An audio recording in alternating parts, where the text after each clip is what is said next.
Oui, prophète Clément, comment se déroule une consultation spirituelle? Donc c'est très simple. Lorsqu'on parle de consultation spirituelle, la parole est claire. Lorsque le peuple a quelques affaires, ils vont venir vers l'homme de Dieu avec une affaire. Ça peut être pour un mariage, ça peut être pour le travail. On a parlé de droit, capital économique, ça peut être pour leur finance.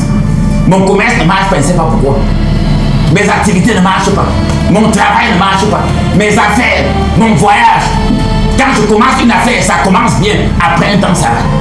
Oui, quand j'entreprends un commerce, ça commence après ça va. Quand je trouve un emploi, au début c'est bien, après. Au fait, je travaille, je touche bien l'argent, mais je n'arrive pas à économiser. Voilà une consultation.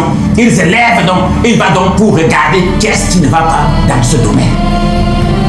Peut-être depuis que j'ai rencontré telle femme, depuis que j'ai rencontré tel homme, mes affaires marchent.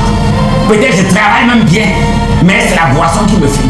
Peut-être je travaille bien, ce sont les femmes qui me finissent. Peut-être je travaille bien, c'est même un homme qui mange mon argent. Donc tout ça, dans ma famille, donc lorsque je touche un peu d'argent, les enfants tombent malades, mon mari tombe malade. Dans la famille, on a un cas de maladie. Ça peut être le père, ça peut être la mère, ça peut être les enfants. Un cas où toute la famille dépense l'argent sur ça. On dépense, on dépense, on dépense. On ne sait pas ce qu'il faut faire. On se lève donc pour un cas de consultation. La consultation, c'est qu'on veut savoir réellement qu'est-ce qui se passe dans une situation qui nous perturbe. Or, nous savons que le peuple est péri faute de connaissance. Dès que tu connais ce qui se passe dans ta vie. Non, je vous ai toujours dit, le plus difficile dans une vie spirituelle, c'est la consultation. Mais le plus difficile dans une vie spirituelle, c'est la consultation. Quand tu as fait ta consultation, faire le traitement, faire le suivi n'est plus rien. Parce que la consultation, tu connais déjà ce qu'il faut faire. Oui, prophète Clément, combien de temps dure un suivi? Très bien, moi je vais être direct. Je vais être direct.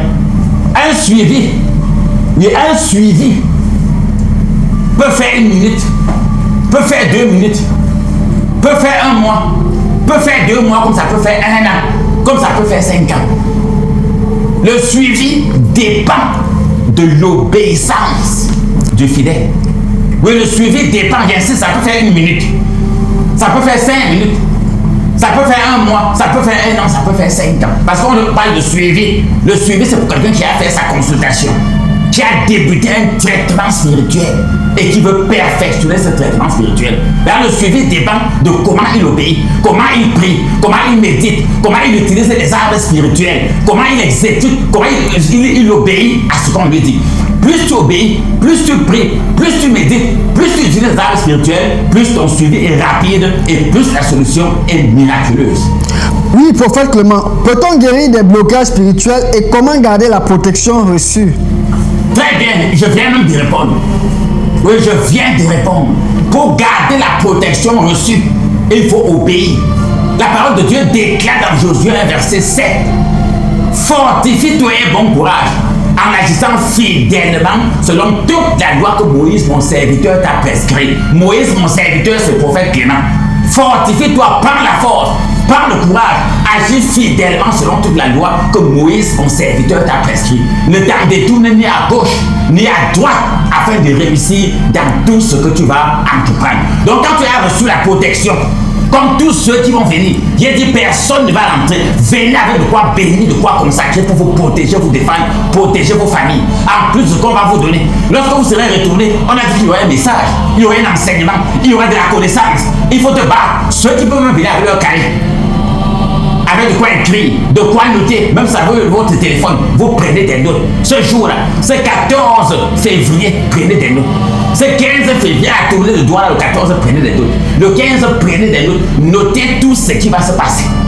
Les versets qu'on va donner, les prières qu'on va donner, les sujets de méditation, l'utilisation des produits spirituels qu'on va donner. Si tu maîtrises ça parfaitement, non seulement la protection qu'on va te donner sera parfaite, mais même l'équilibre spirituel sera parfait. Tu ne vas pas regretter pourquoi tu es venu. Et la protection va se conserver sur le long terme pour toi, pour ta famille, pour tes enfants et pour le sujet qui t'a amené. Oui, prophète Clément, quel conseil donnez-vous aujourd'hui aux jeunes? Où est-ce qu'elle peut dire aux jeunes? Il faut qu'ils cherchent la spiritualité. On ne peut rien faire sans spiritualité. Et on ne peut rien faire. Nous sommes même dans une semaine de la jeunesse. Et nous sommes même dans une semaine de la jeunesse. Le conseil que je donne aux jeunes, battez-vous, cherchez vos vies, fréquentez, étudiez, et vraiment encore une autre chose. Lorsqu'on parle du peuple qui périt faute de connaissance, maintenant l'école apporte la connaissance physique, apporte la connaissance intellectuelle, cherche aussi la connaissance spirituelle. Voilà le plus grand conseil que je peux donner aux parents, je peux donner aux jeunes. Donc ce jour, en cette fête de la semaine de la jeunesse, que les jeunes cherchent la connaissance. Donc les parents, passez le message à vos enfants. Les jeunes, préparez-vous pour ce déplacement, cherchez la connaissance. Cherchez la connaissance. La connaissance intellectuelle ne suffit pas. Il faut aussi la connaissance spirituelle pour être équilibré et vivre une vie heureuse.